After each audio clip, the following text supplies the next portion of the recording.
Hi there YouTube, Mark here. I'm sitting here on my new couch with my stuffed hippo. Chicken is a bit envious because she wasn't allowed to go to replay retro with me.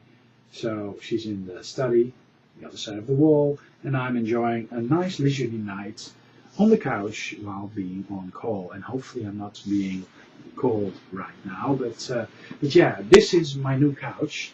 It's a two-seater, and it's a lovely white leather couch, and it really makes the game room a very comfortable place. And some of you may have seen some pictures or photographs of my old game room, and I had two very small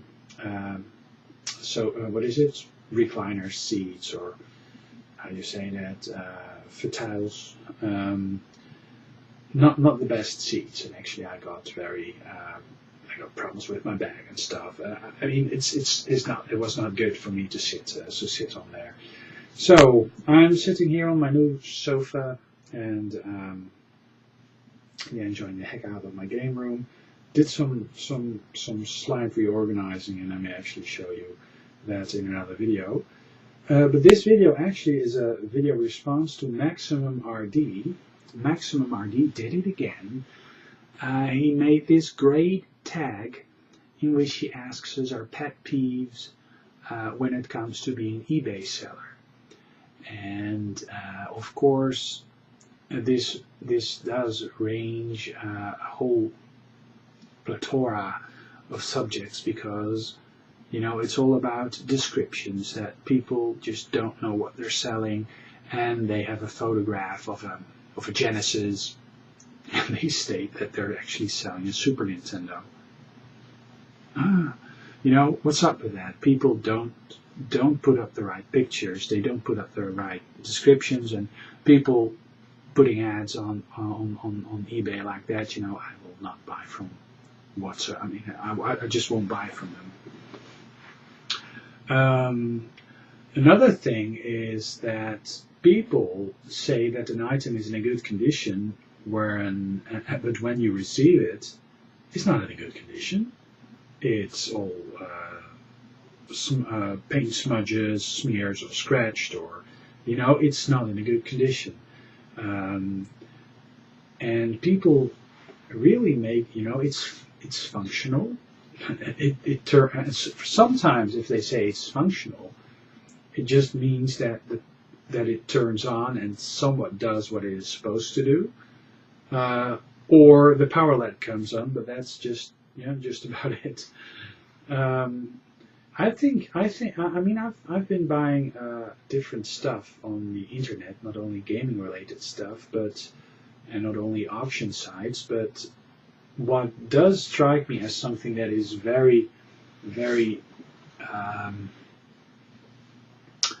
do you say that, almost pathognomical for the selling and buying of video games, is that actually a lot of people seem to think that old video games are actually trash. And don't pay much attention to it, either, making descriptions, making videos, or they state something is uber rare when it's not.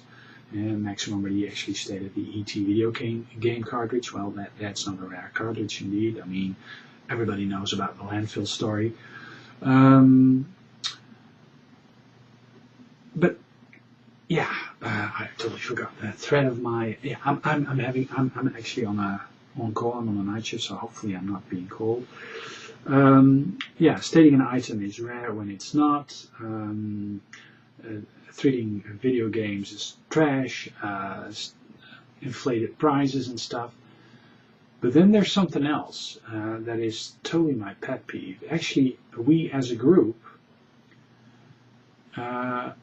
we do seem to go down on the postal services pretty harsh. And I must say that we all, retro gaming collectors, if we don't have access to things like cash converters. I mean, there's actually a cash converters in Leiden, my old hometown in the Netherlands, and that was actually the first cash converter I ever saw here in the Netherlands.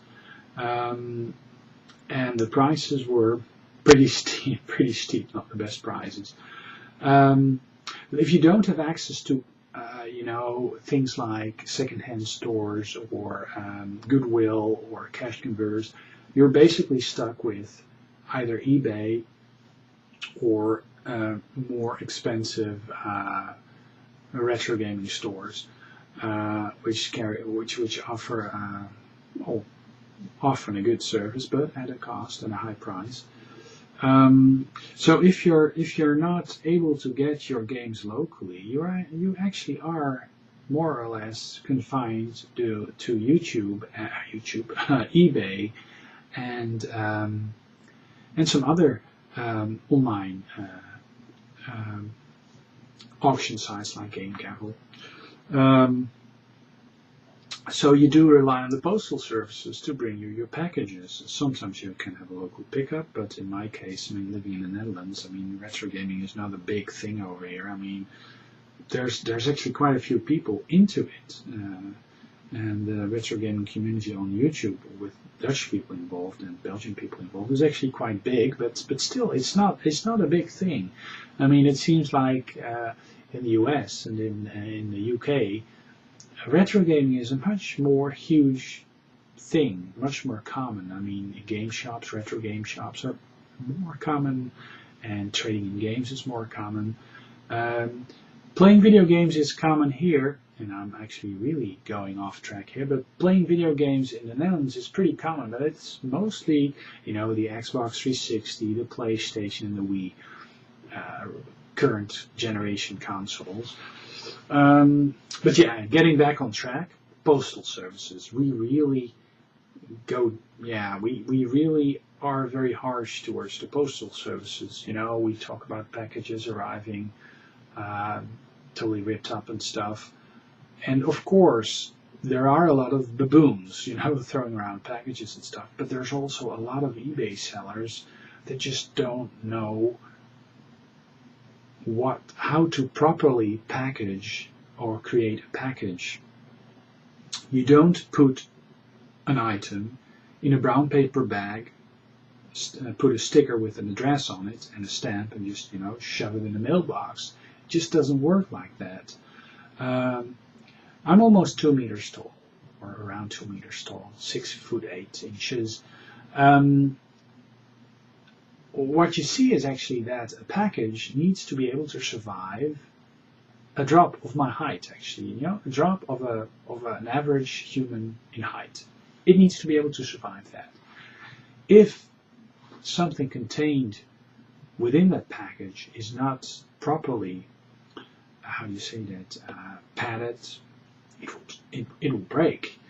And certain items are actually so prone to breaking that it is actually not advisable for you to send them.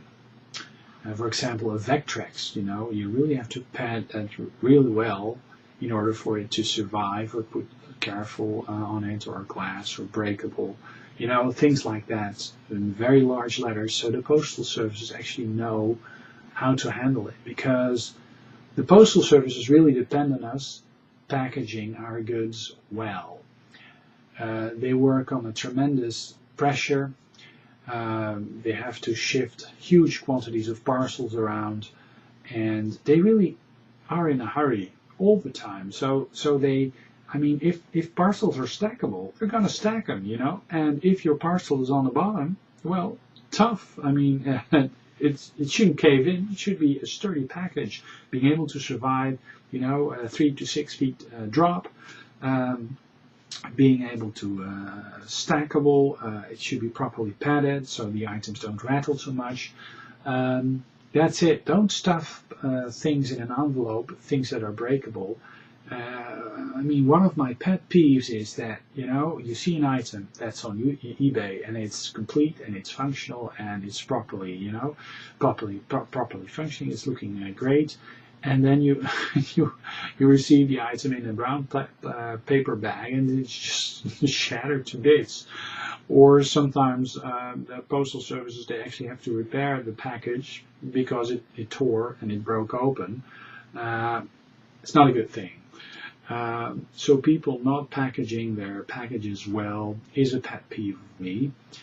Just because the postal services, I mean, they just don't walk around with, velvet cushions and a package on top, like, and tiptoeing around. They just don't have the time. I mean, if they have to think about every package that they handle, what's in it, does it rattle, does it shake? I mean, they just don't have the time. And I think we, as a YouTube retro gaming community, we are really harsh on the postal services. I mean, they really do their job, and we as a group, we may actually be a bit too harsh on them, on how they do their jobs, because, when you live in a small town like me, your postman, and he does that. I mean, he does his best. Some even know that you're collecting retro games, and they're actually curious on what you got, and sometimes they ask, hey, what you get this time, which is fun, and they do their job, but in the bigger distribution centers, I mean, people are just, I mean, it's a tough job carrying huge, big packages, lumpy packages, heavy packages. They just don't have the time to be very careful with them. And it's not in the nature of the business, You really have to package your stuff well, have it properly padded, properly protected against being poked, that's it, just properly protected. Another pet peeve is when you order something from outside of your, how do you say that, your tax area, import something. Sometimes customs open up your package, but forget to close it properly. So, in basically actually ruining a pretty good packing job from someone, actually resulting maybe or probably in actually your package being incomplete, or ending up not being properly resealed and stuff. And that is just a major pet peeve, because that totally sucks. I mean, everybody in the chain does his work, and the custom officers just,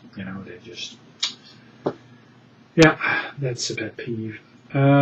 So now I'm just rambling here. Stuff like that. I mean, people being derogatory towards the postal services actually is pretty big. I mean, we all. I mean, we've all been guilty of that, I guess. Talking in our videos that like, oh, it's been improperly packaged, and the baboons of the postal services, blah blah blah blah blah. And of course, there's the dimwits among them, but there's also dimwits among YouTube sellers and video gamers. We shouldn't be too derogatory towards these people. That without them, a lot of people in my situation living in the Netherlands, I would not be able to get any retro games. Well, that's basically it, and I think I'm going to stop now. And it's 1:15.